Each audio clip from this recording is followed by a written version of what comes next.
Hello, welcome to Pro Football Today. My name is Craig. It is Friday, June the 3rd, and while the NFL season is kind of starting to ramp up a little bit, still a little slow right now here and there, but there are some things to talk about as we're moving into the weekend. So let's get right after it. Longtime quarterback Ryan Fitzpatrick is retiring. Fitzmagic has been all over the place, some great outfits along the way. Some memorable moments. Last year he was with the Commanders, played in week one, got hurt, out for the season. He's one of those guys that always was kind of just there, and being a Colts fan, it feels like the Colts never beat him. It feels like he always had the Colts number.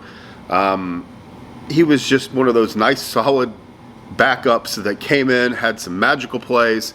For the Dolphins, he had a nice little run there. The Bills, he had a nice run. He showed up at the Bills playoff game last year with the shirt off to support the team. He seems like an absolutely hilarious human.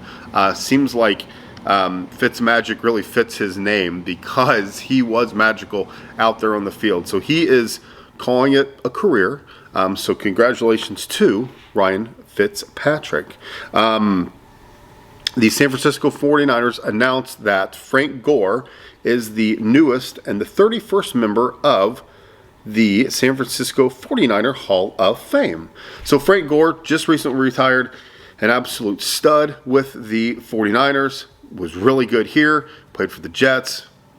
He was just one of those guys where every single time he got the ball, he had, 3 to 4 to 5 yards, and then once every couple, boom, he would break it. He was an absolute machine, a solid running back that just was the definition of durable. When the Colts had Andrew Luck and they really needed a running game, so Andrew didn't get killed early in his career, Frank Gore was there. Hand him the ball and get 3 to 4 to 5 yards, get in a good manageable position to move the sticks. So congratulations to Frank Gore. What an amazing accomplishment to be in the 49er Hall of Fame. All right, Malcolm Jenkins and Steven Tuitt officially announced their retirement. Two defensive standouts from the last decade are calling it a career. Fantastic career for both of those guys. Malcolm Jenkins was just a definition of just a tough cornerback. He was one of those where he may not have the flash the entire game, but he did so many things to bat pass, to knock passes down, to come up and play the run. An absolutely amazing defender that's calling it a career. Jason Garrett is a candidate to replace Drew Brees on the Notre Dame games and the Sunday Night Football. Jason Garrett is well known and well liked in the football circle. He appears to really kind of know what he's talking about. He's got all those years at Dallas as a backup, all those years as a coordinator, a coach, went over and was a coordinator for the Giants for a cup of coffee.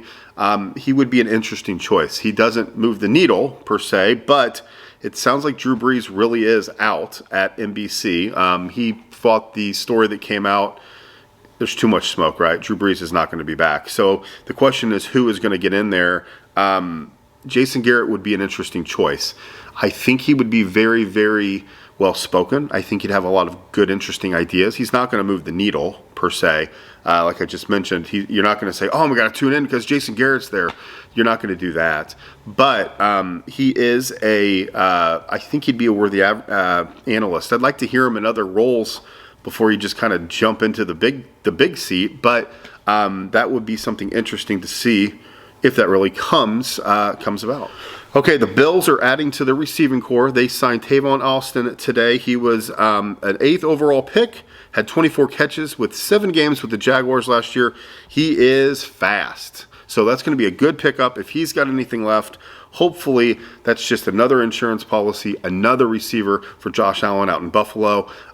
You just can't have too many weapons, right? People get injured. People have issues along the way, whether it's little injuries or sickness. You've got to have a huge depth chart. And the Bills are really, they're not just sitting and waiting. They're not saying, oh, we're fine, we're going to be okay.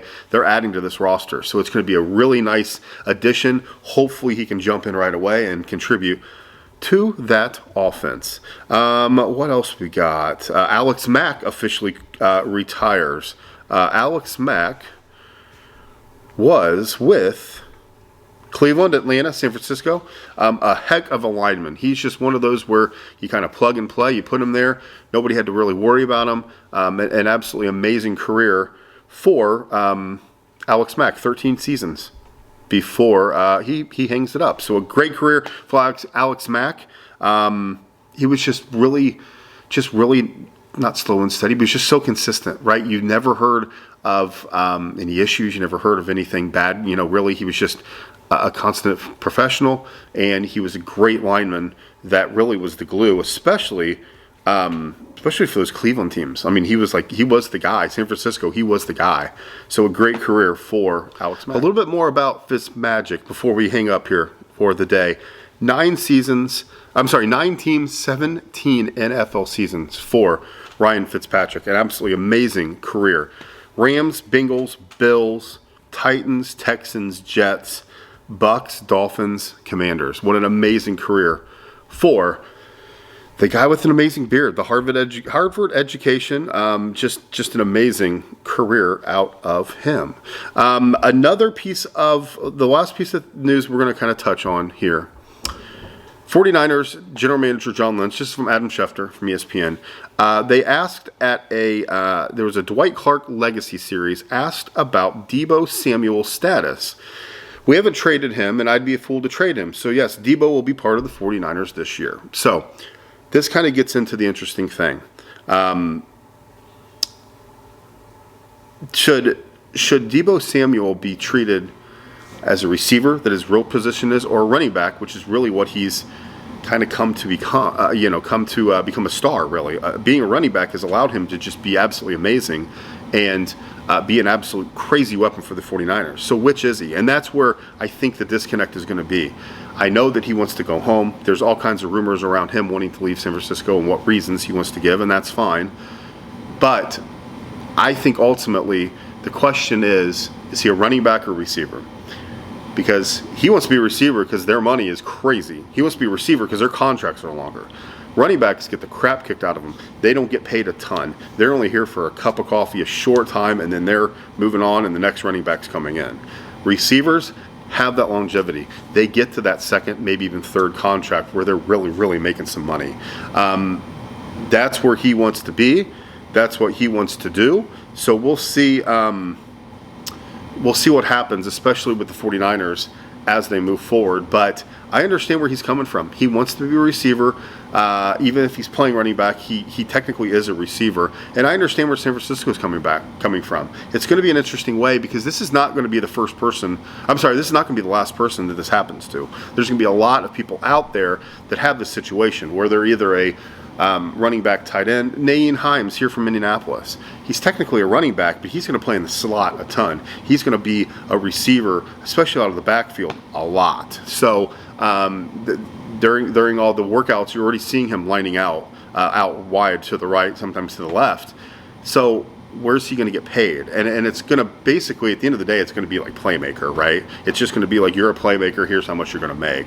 So should a stud receiver make more than like Jonathan Taylor? Well, Jonathan Taylor maybe is a bigger playmaker, has more impact, but receivers get more money. So it's going to be an interesting dilemma as we move forward to see kind of what happens with these position players and their checks, with their contracts, and really kind of where they slot for what they make. All right, so that's going to be it for episode 1. Thank you so much for tuning in. I really appreciate you to be here again. This is Pro Football Today. Our Twitter handle, ProFootball99. We're also at profootballtoday.net. That's where we're going to put all of our updates. We like to bring the news that's out there and kind of bring it to you in a different angle, kind of talk about what's going on. There's thousands of people out there that are breaking stories, and there's thousands of analysts out there that have played football and played the NFL, and they can bring you a different angle of here's what's going on. And I'm trying to bring it more as the fan, more as here's what I think, here's what I observe, just kind of a different opinion. So I thank you for joining me. Thank you so much for being here. I appreciate it. Hopefully, we're going to touch base every couple days here as the news is kind of a little bit slower. But then right when we get ready for training camp, we're going to crank this up. We're going to have a show every single day. We're going to do a preview of all the teams. We're going to talk about what they added, what they lost, kind of what I expect them to be. And then we're going to talk about why the Colts are going to win the Super Bowl. Thank you so much for tuning in. We will talk to you next time.